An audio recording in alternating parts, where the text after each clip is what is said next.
Welcome to another episode of Conquer the Course, our podcast preparing you for anything and everything that you can approach or might not plan to approach on race day. I'm Jim Lubinski with Coach Rob Dallimore. Coach, it's a pleasure and an honor to be back on the airways with you, buddy.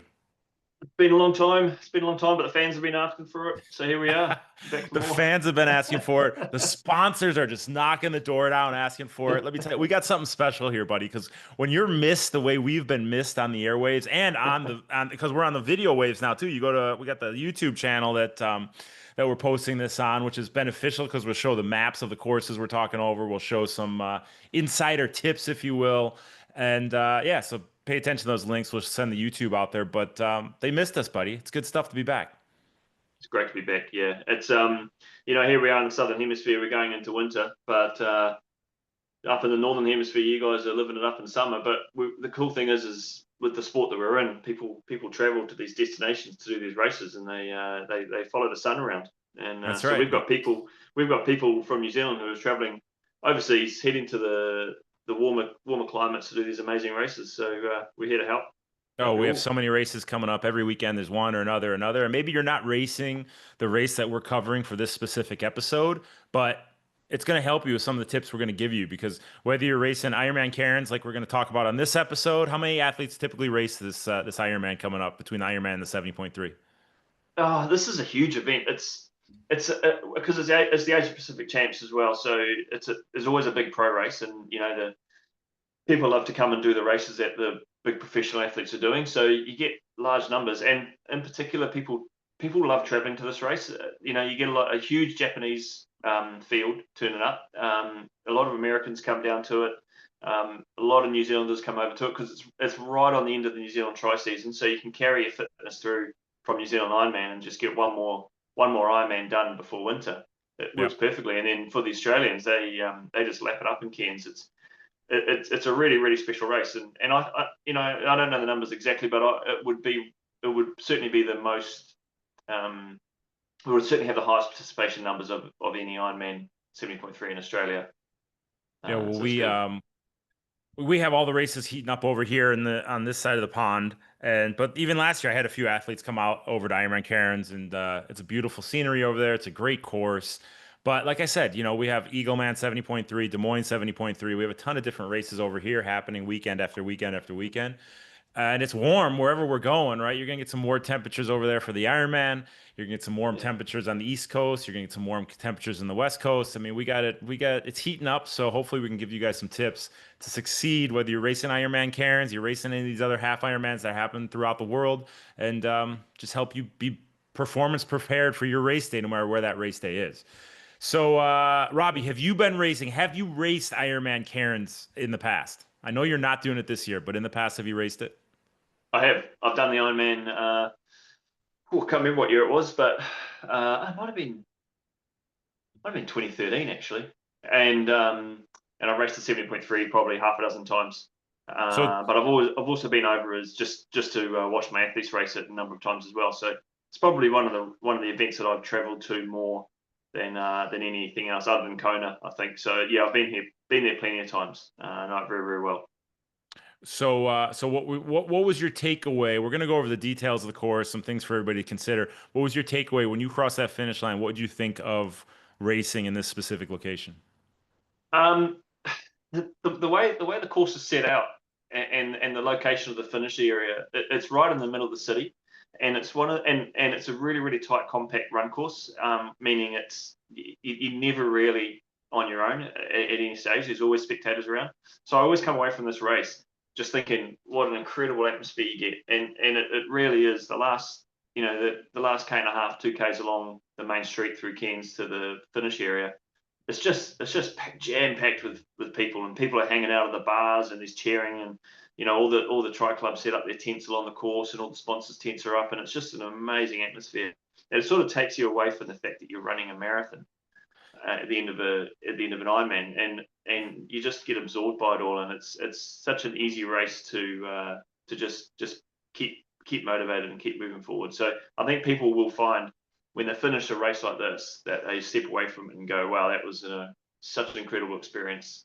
for the Now crowds, and there's the course is it's there's amazing always as well. things that, like, you take away, you'd be like, oh, that was the worst part of this course. Like that was the hardest, toughest challenge I had at this specific. I obviously all Ironmans are tough, but every course has some type of takeaway, whether it's hills, wind, heat, rain, whatever it might be.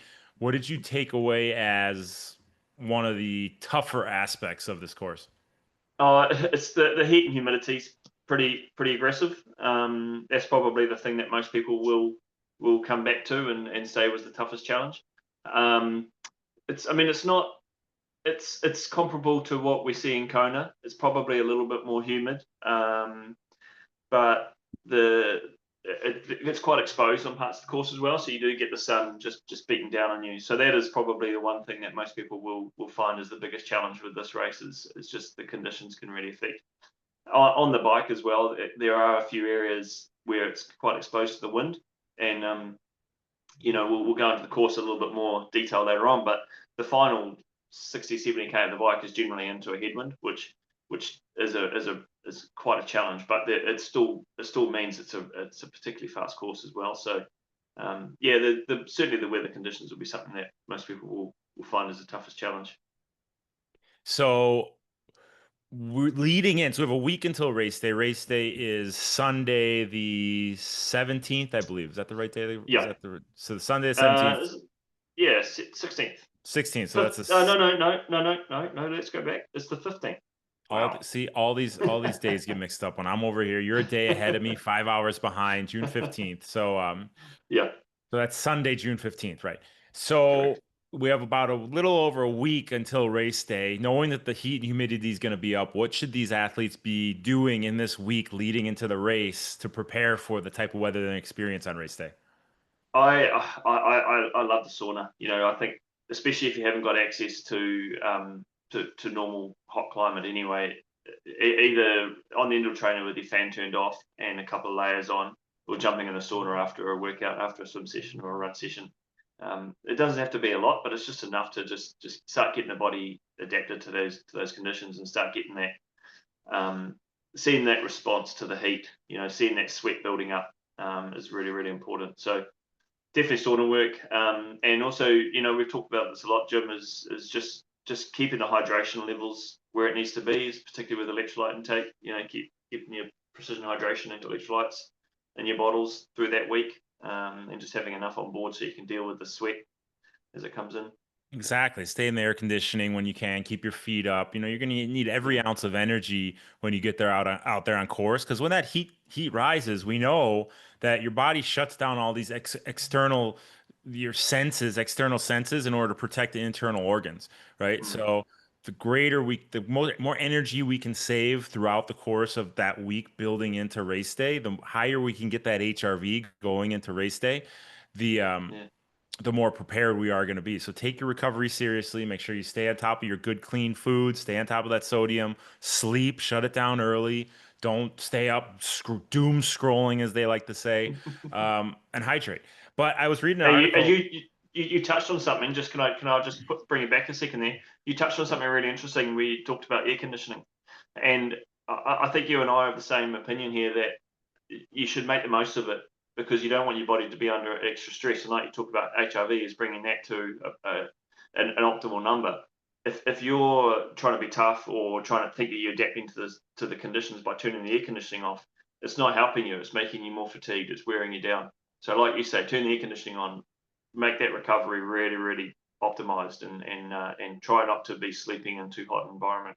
Is that Yeah, what you that's the were thing. sort of saying? When the heat is up, even when we're not training, the heat's up, you're sweating more throughout the day Mm, than when it's normal room temperature conditions. So get out of the heat, get out of that room temperature, turn the air conditioning up, and keep yourself from turning over that sweat and bringing that core temperature up throughout the week because that's going to save you energy for race day. So take it serious. You guys work too hard to toe the line to not take the week before serious. And like we said, bring that HRV up. To read articles online. What does it take to bring your HRV up? You don't have to have a Whoop bracelet or a ring to know the things you have to do to get as prepared as you can and as recovered as you can to go into race day. But I just read an article with some things to go over, a study of the Now, I don't want our Ironman Cairns athletes to do this week, but the optimal way to prepare for heat acclimation, Rob. And they just hit 4 bullet points. I'm just going to go over them really quick. You tell me what you think. And this is a study they've done with a ton of athletes.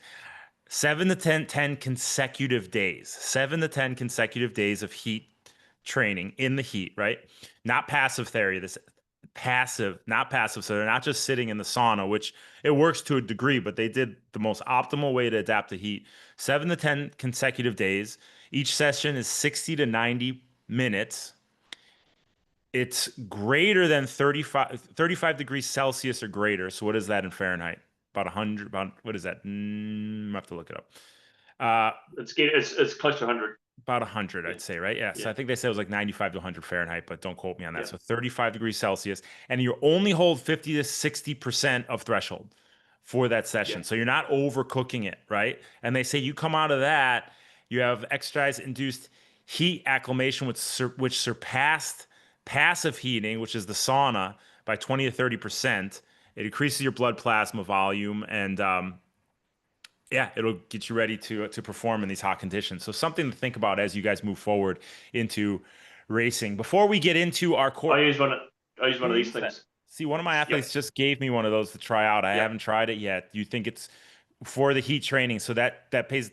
So Rob was showing his core sensor. If you're not watching us on Yep. YouTube, so you pay attention to that. You see where your core temperature is getting throughout the session.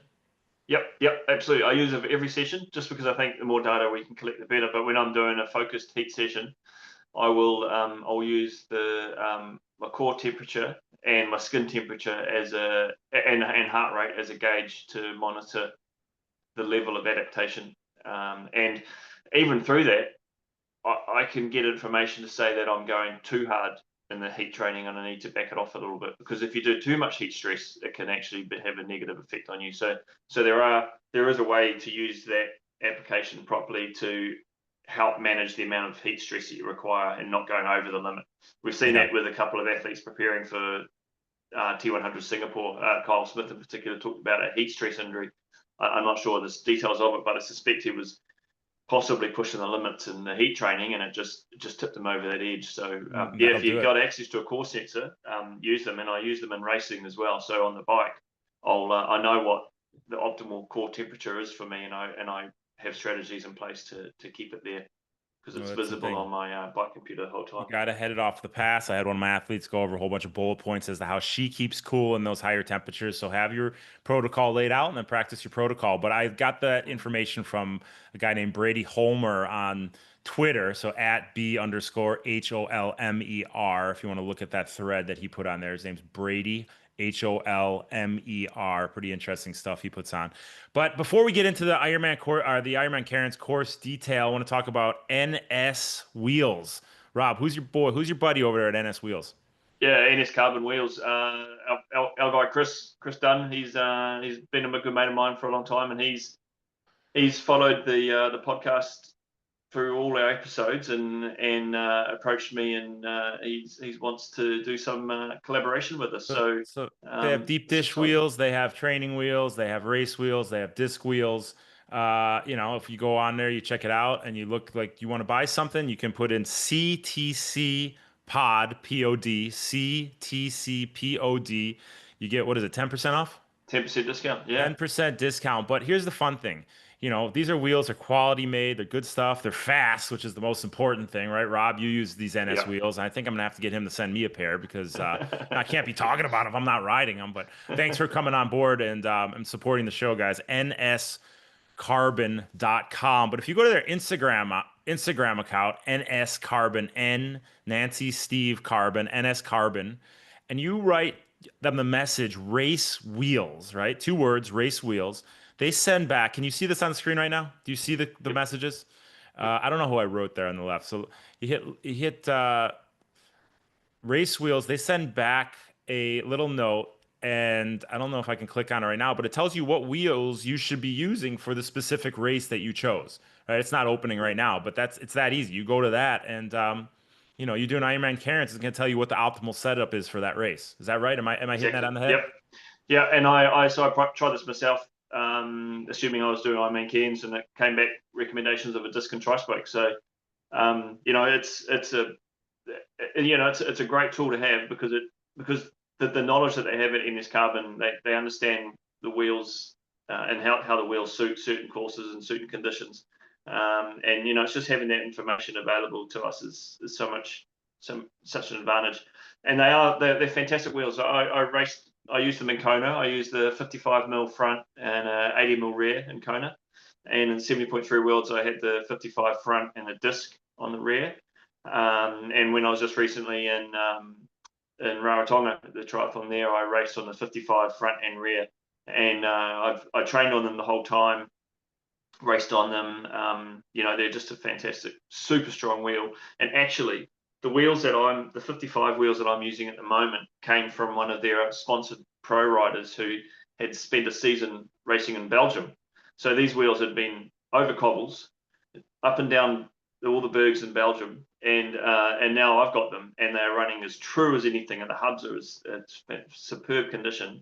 The rims are true, and they've done a heap of riding. So they're very good wheels. They're durable, just like our athletes. Yeah. Very durable. So NS negative split. I should use that as the words. NS negative split carbon.com. nscarbon.com. Go check it out and write in as checkout CTC, conquer the course, CTC POD and get 10% off. So that's fun. CTC, let's get into 10%. Let's get into the course here. Ironman Cairns. We have let's get into the swim. What type of swim are these guys going to encounter on this course?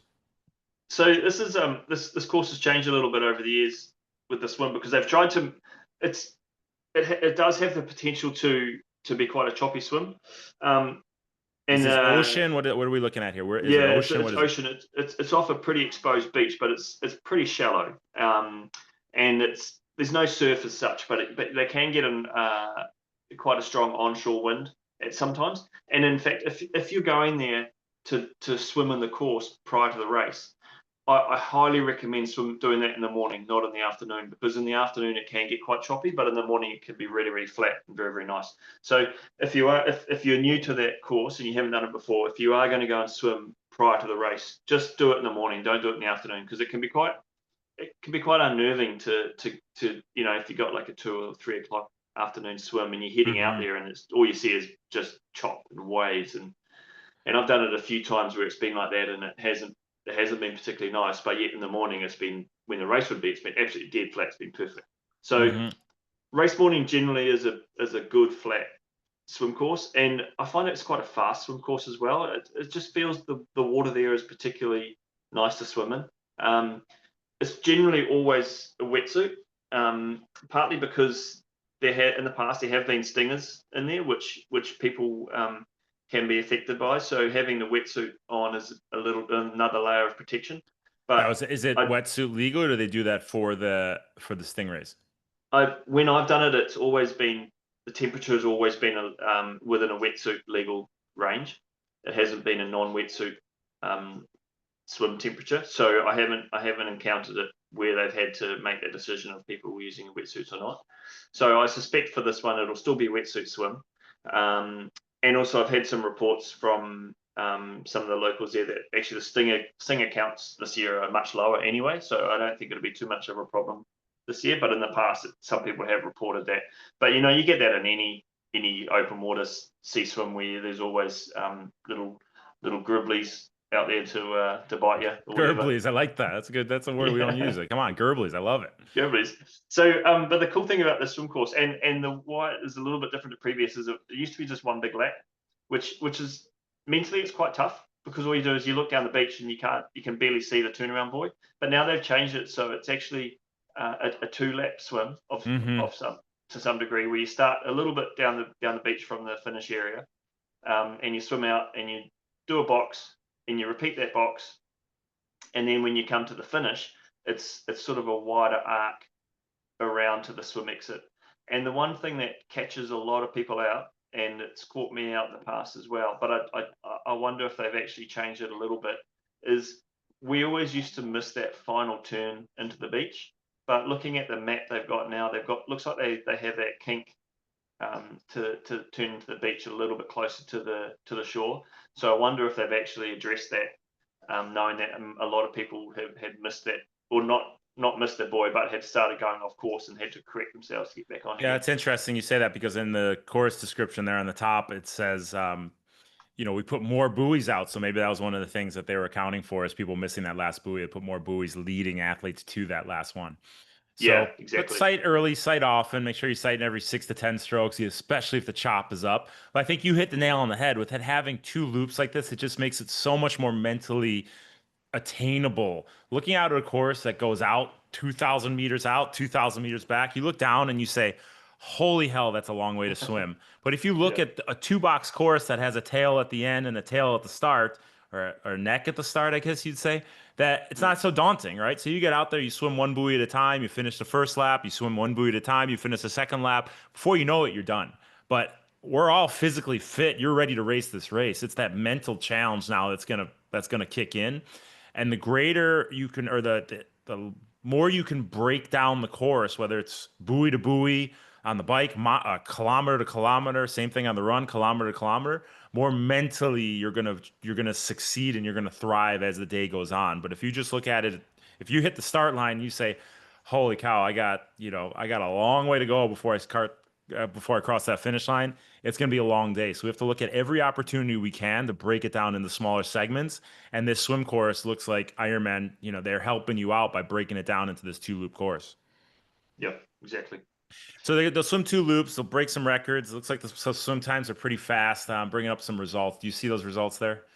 Yep, So yep, we have, I yep. think Amberger went 46. Most of the guys looks like they were in for the pros were 46 to 50, 52-minute range. So it's a pretty fast swim. Not sure if the pros were wearing wetsuits or not, but if we bring it down to, let's go to our age group, men 45 to 49. You have there's something wrong with this Ironman website. Did you notice that? It's not very easy to use. Ah, There you go. There it goes. no.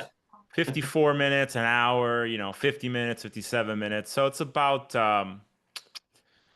where a typical swim would be. Nothing too hard. Looks Mm, like it should be. If you're usually an hour swimmer in Ironman, it looks like you should be about an hour. Am I right? yep, exactly. Okay, Exactly. so No, there's nothing will jump out at you. nothing crazy, and hopefully it's wetsuit swim for you Mm. guys to cut right through it. So we go to transition. It looks like they have a little bit of a run to transition. Seems like Ironman Oceania always has kind of a good run over transition, which is a good time to make every second count, right? Because if you're Yeah, swimming, oh, I don't know, 145 per 100, but you're a minute faster than anybody else in transition, that cuts down that swim time. So make it every second count in transition. Don't dilly dally, especially have a little bit of a run like it seems like they have here. Am I right? Am I reading that mm, correctly? They got mm. to run a good amount out of the water through Yeah, transition and a it's good amount to that mount line. yeah, it's a long transition. It actually takes forever. It feels like all you're doing is just running and running and running. But it's a well laid out transition area as well. It's easy to navigate your way around. You'll Yeah. see that the 70.3 and Ironman have quite different transitions. So it's just important to know that you go to the correct one.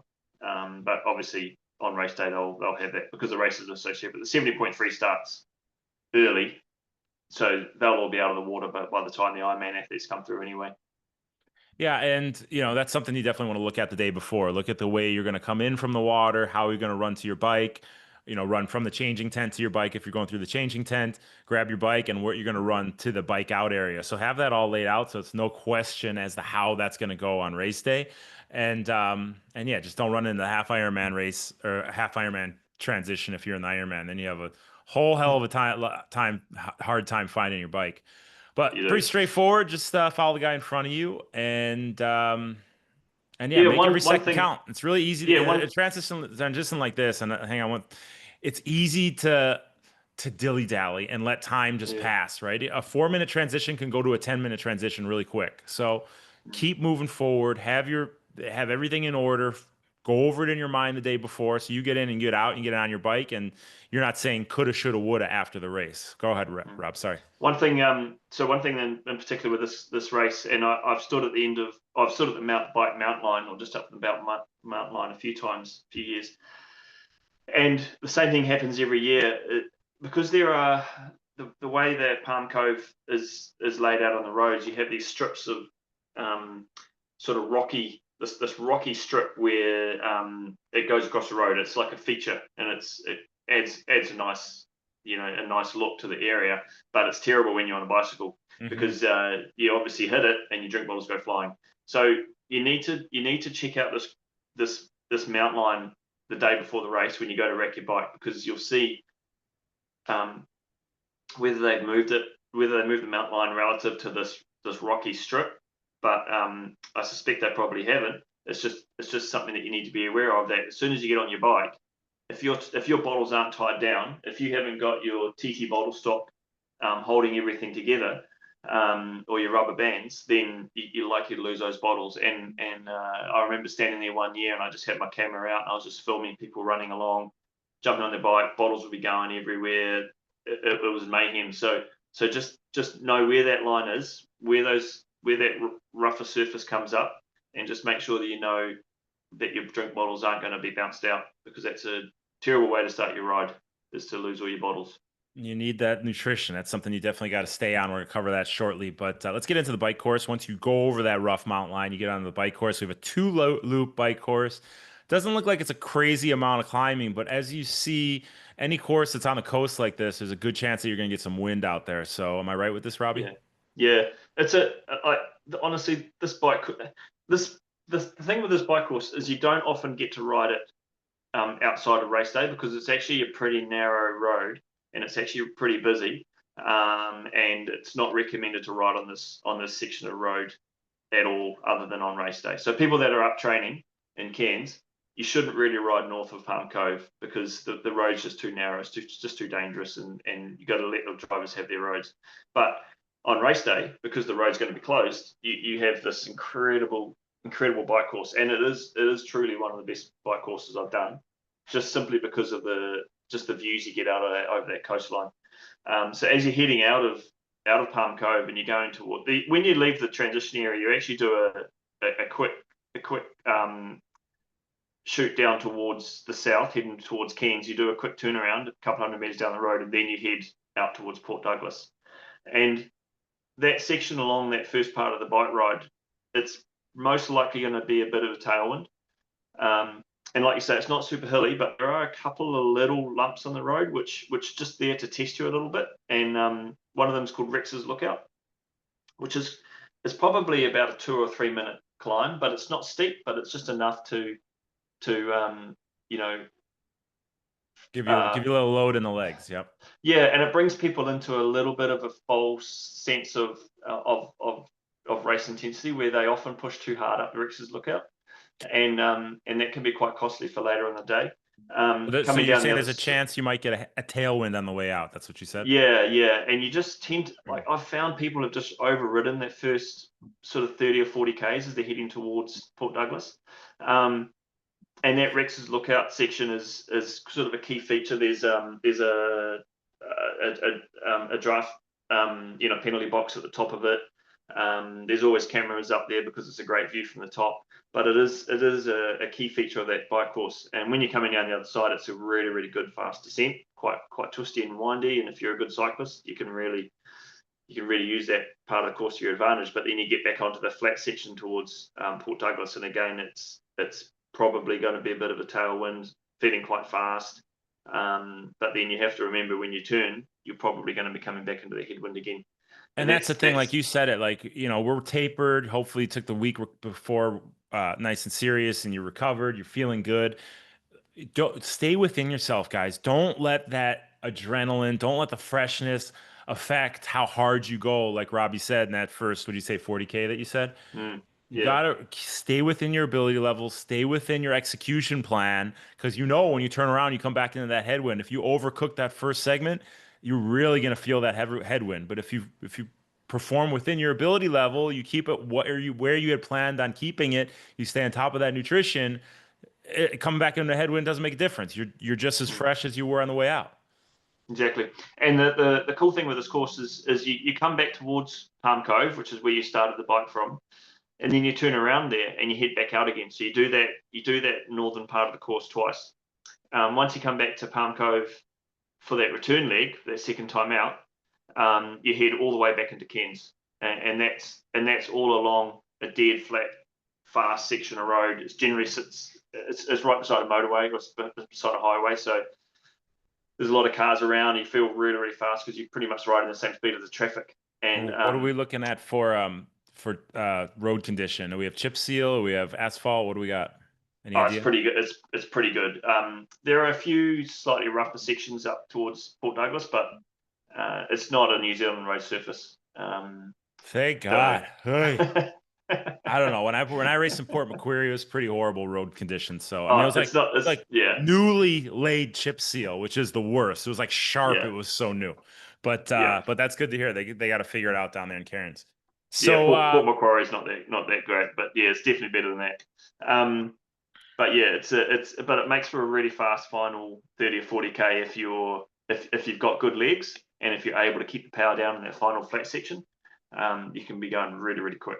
good. For Good. Well, sure. that's nice. That's a good way to finish an Ironman ride because you come into to T2, you know you're looking forward to putting on that run shoes. If you finish strong, you race smart, you executed your exact plan. You can't wait to get those shoes on and get ripping on the run. Mm. Same thing. Looks like it's a pretty long transition. What's nice is they have the bike catchers at the Ironman. I'm not sure if they have going to have them at the half Ironman, but you just give your bike away. You go and grab your run Yeah. gear, you throw it in the changing tent, and you head out onto the run course. Pretty straightforward, huh? Yep. Exactly. Yeah. It's quite a funny. So when you come in off the bike, you come past the airport and you come all the way through town, and that's when you start going through the crowd. So you start feeling that atmosphere as you come into the end of the bike ride, and then you go through transition and you run back out, pretty much the way you rode in before you head out towards the first out and back on the run. But it is a really vibrant part of the course, and you can sort of see where there's a junction of all these of the course where it crosses over itself, and that's sort of a hot corner area where it's great for spectators. Everyone's sort of standing around there. It's close to the finish area, and there's always a huge atmosphere around that part. So there's lots of parts of this course where you'll be just surrounded by people, which is great. That's right. All right, so pretty straightforward. Make sure you look at those maps. You know the route you're going to take from bike in to grab your red bag, and then you put on your shoes, and know where you're going to run out. So you're no stranger to that. Come race day, getting out onto the run course. Now, is this run course pretty exposed? I mean, usually these courses on the water. Once again, just like you might get some wind on the bike course, you might get some exposure to the sun on the run course. Is that the case with this one? Yeah, you're probably not going to feel any wind on this course. It is still quite sheltered. There is a part where you go out onto the wharf, and that can be a little bit exposed, and you might get a little bit of a breeze along there. But there's also a section along a boardwalk which goes past a heap of bars and past the marina. What And about it's sun? actually Is there any tree shade on this, or is it just pretty exposed? no, not as. There's a few sections where it's a bit of cloud, bit of tree cover, but for the most part, it's pretty exposed. So it can get So if you quite guys pretty hot. notice in T2, they're giving out sunscreen. That might be something that you want to slather on. Just don't put it above your eyes. Put it on your cheeks, put it on the back of your neck, put it on your chest. Don't put it above your eyes because you get sunscreen in the eyes. Yeah, It's worse than death. So throw that on. But you wear a hat. I actually came across a hat that holds ice this last week. I don't know if you heard of these hats. Head Sweats has them. Nathan yeah, has them. So it might be something they'll yeah, go into a running store in the next week and see if they have a hat that holds ice. That's going to help you stay cool on the run, even if it's not the hottest day. It's always nice to yeah, keep that head a little cooler because that's where you lose all that heat, or you retain all that heat, I should say. So cut your hair a little shorter if you're looking to get on top of that podium, and just try and save as many like Rob was showing earlier. Keep that core temperature down in any way you can. Using that ice, using those different cooling modalities throughout the race are things you're going to want to partake in to help keep that core temperature down so you can stay on top of your race pace. yeah. One thing you find with this course is even though it's dead flat, it's not super fast, and it's an unusual situation because you think, oh, it's flat, so it is going to be fast, but the surface of the pavement is concrete, and concrete doesn't have a lot of give in it. So your legs do get pounded, and because there are no hills, there's no change in the impact. So you just banging your legs against the ground for 42 kilometers, which can be pretty tough. So yeah, it's a flat course, but it's not necessarily a fast course. I mean, I think Braden Curry's got the fastest run, which is 2:36, which is incredible. But when you look at, you know, some of the times that they're racing these days on Oh, hillier we had courses. 226 last weekend. I know, yeah, that's ridiculous. But yeah, I mean, you're right. We have Ironman Arizona here, which is all concrete. It's a pretty flat course. And I am telling you, Yeah. I have never had, whenever I race that race, you hit mile, I'll say it in kilometers, but I'm not going. It's mile 16. And about, what is that? Like, I don't know, 30K? uh, 30K? Is that yeah, what it is? 32k, So you hit 32k. 30K in, and your quads are just on fire. I mean, they are just like ripping off the bone because it's just repetitive pounding on that concrete.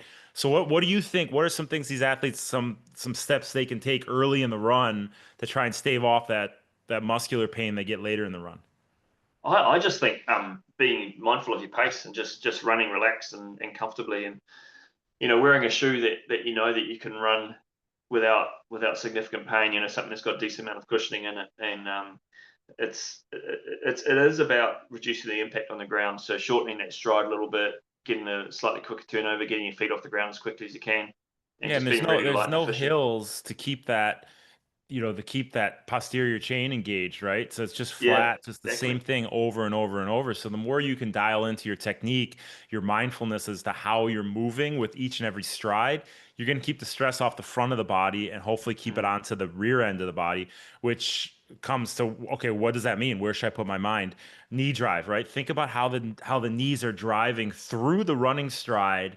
And if you're focused on, okay, I'm going to drive with my right knee for 50 strides, boom, drive it straight through the bottom, straight through underneath your hip. Now I'm going to drive my left knee straight through underneath my hip.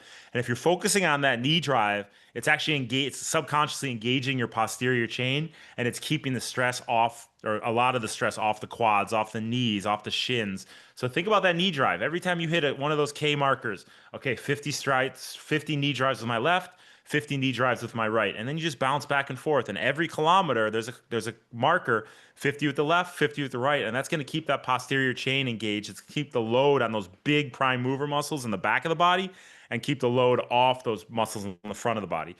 So mm, just somewhere to put your mind, and it also helps with that mindfulness we were talking about on the swim. Is if you can break it down in those smaller chunks and know every mile marker you have something to dial into, or sorry, every kilometer marker you have something to dial into. It makes you start looking forward to the next K and not look at it as one big 40 kilometer run. So. yeah, exactly. So stay engaged in the process, stay focused, try and find that focus. There's going to be people all over the course. It's always nice to have those people cheering, but we know if you want that performance, you can use that noise and those people yelling as motivation. But the more focused you are on the process, the more you're going to be able to dial into your true potential. So try and find that focus, and you can shake hands and kiss babies after you cross that finish line. Exactly. So on a course like this, what should these guys do? Should they keep their nutrition the same? What should they do nutrition wise from the start of the bike all the way through to the run, Robbie? It's everyone's slightly different in the nutrition, but hopefully by now people have had the opportunity to practice with the race nutrition that's on course. I assume they will have precision hydration and Morton gels, which is it seems to be the standard for most Ironman events around the world these days. So hopefully you've all had a chance to get that nutrition and understand how it works for you, what your requirements are. You know, and I wouldn't want to be starting to change the plan now. Obviously, the one thing you need to look at is the weather conditions that's coming in, so you can have a bit of an understanding of how much heat there's going to be. And if we can just touch on that, Jim, this weekend in particular, it's going to be up to 81 degrees. What's that? Would you call that hot? I would say it's hot for racing, yeah, especially if the sun's Yeah. out. Yeah. So by next Sunday, it's down to 76 degrees. So I think that's got to be about 27, I think. 27. Yeah, it sounds about right. 24. So it could be up to 30 degrees this weekend in Cairns, but it could be down to about 24 on race day. And humidity looks to be reasonably like 60% thereabouts, 60 to 70%. So you're probably coming into the race on a better day than you could have had this week. So that gives you a little bit of an idea. Okay, so when I'm in training and the conditions are like this is how much fluid and fuel I need to take on, and if it is getting hotter, then it is harder to take on those carbs as well. So you have to know, how does your body cope with the taking the fuel in the hotter conditions. Yeah, exactly. And we get so caught up in, okay, I have to take 1,500 milligrams of pH 1,500 an hour. I need to take, Cam Wurf, 200, sorry, milligrams of pH an hour, 200 grams of carbohydrates an hour, right? But you forget that you got to be drinking straight water too, right? We get all this Yeah. concentration in the system, especially as the temperatures go up, especially as the humidity goes up. We gotta balance it out with more and more straight water, because if the body is working so hard to keep cool, there's less blood in the digestive system to break down all those sugars, all those electrolytes.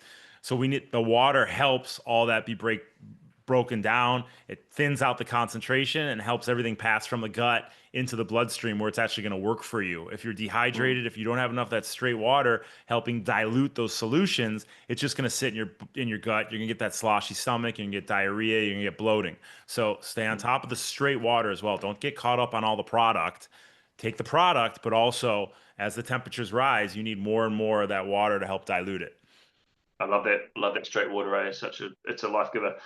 And if your own age group are looking at Camworth and thinking I need to be taking 200 milligrams of or 200 grams of carbs an hour, probably need to look at yourself a little bit, because the reason why Camworth can do that is because he is riding at 46 to 48k an hour consistently for 4 hours, whereas as an age group we're not doing that. So your requirements for that carbohydrate intake drop significantly. So most age groupers, anywhere from 70 to 110 grams of carbs an hour, we, most people will fit within that range, and And even if you haven't 110 is probably too high. if you haven't filled out the Precision Hydration Nutrition Planner, I'll put that in the show notes.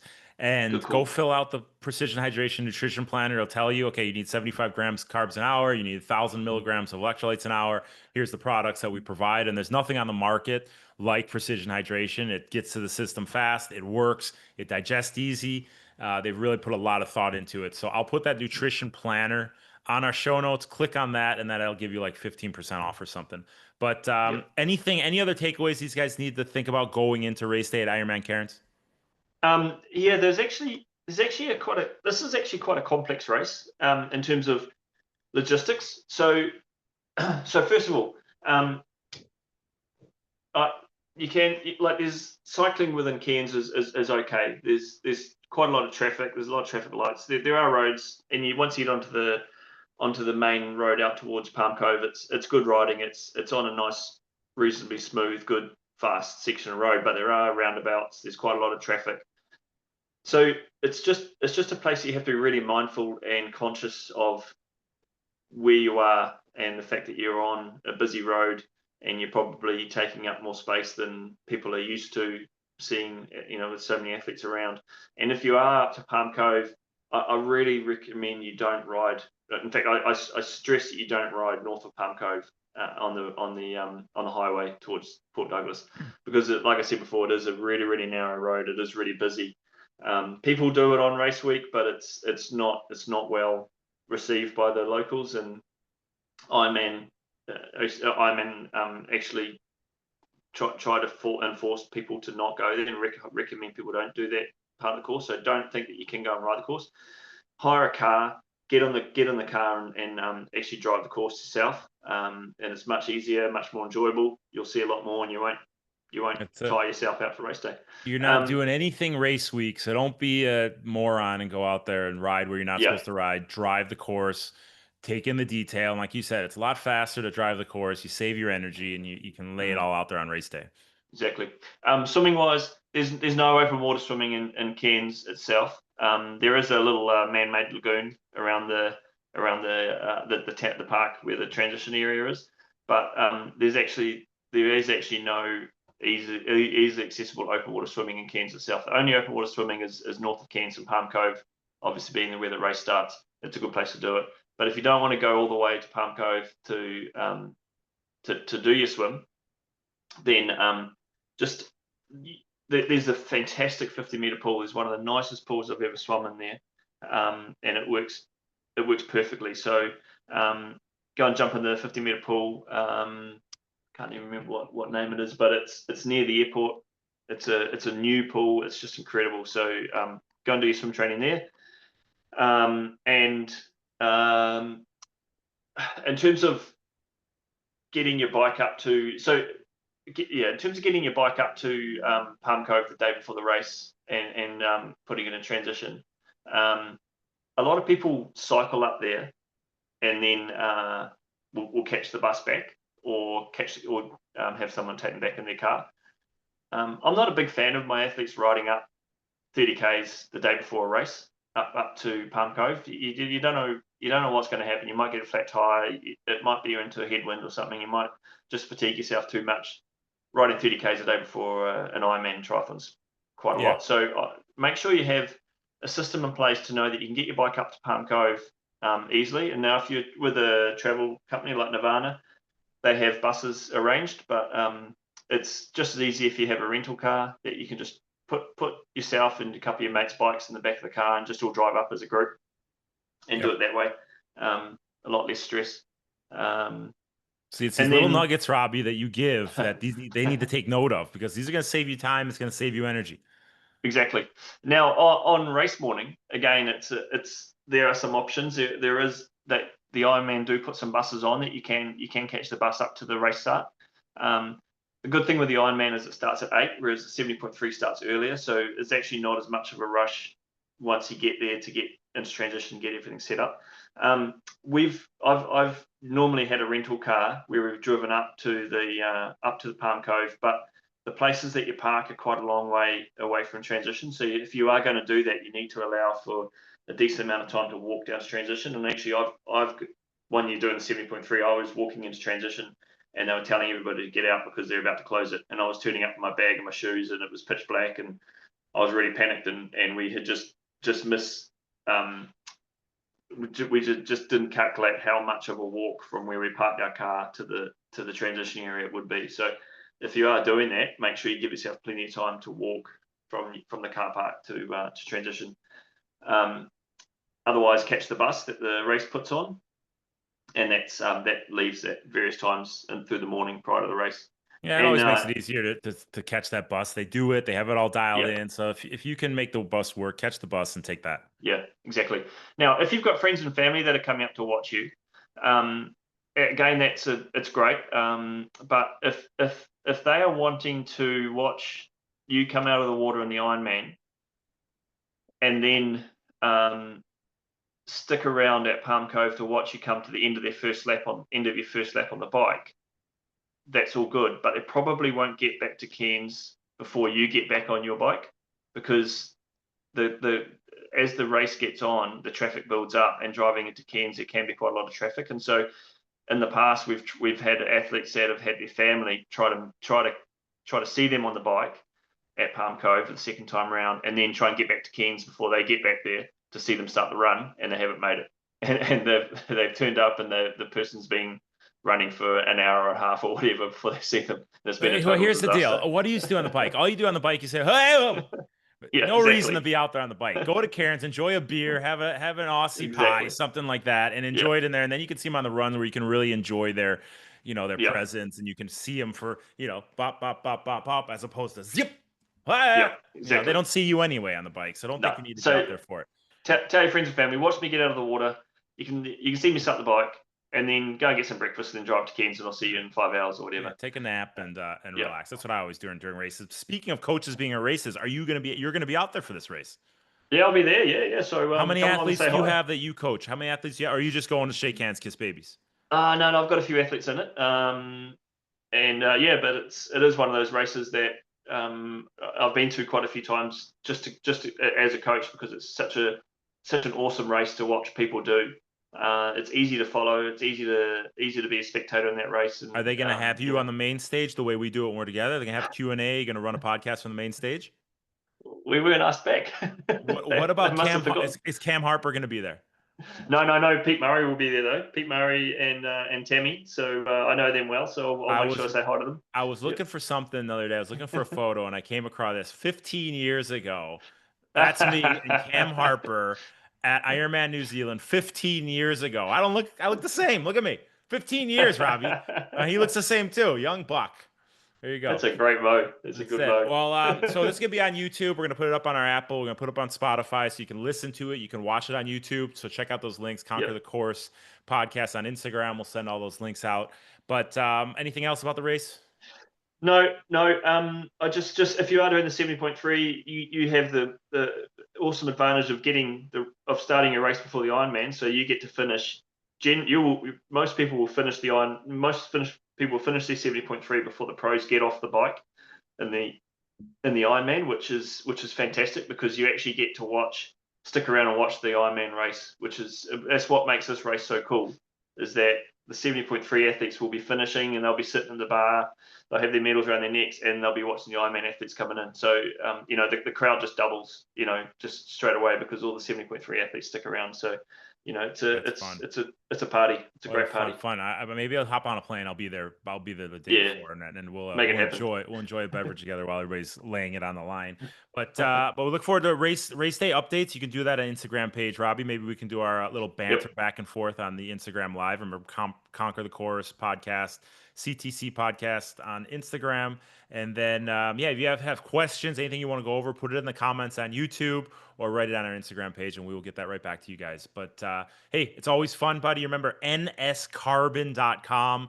You can enter the code CTCPOD for 10% off. So looking forward to getting some faster athletes on course because they're all going to have those NS Carbon Yep. wheels. So thanks for coming on board, guys, and thanks for tuning in. Remember, keep writing us too on what course you guys want to hear about next. We have any idea what we're doing Yeah. next, Robbie? Well, Challenge Roth is only a month away. I That's got a a course I know bunch of well. athletes doing Challenge Roth, so I think that's a great idea. And Let's do it. whatever else comes up, I know we wanted to integrate some more of training tips into these, so might throw a few little nuggets of training tips into shorter podcasts. We can do that as well. So it's always fun, buddy. Always fun getting on the airways with you. So thank you. Thanks, Jim.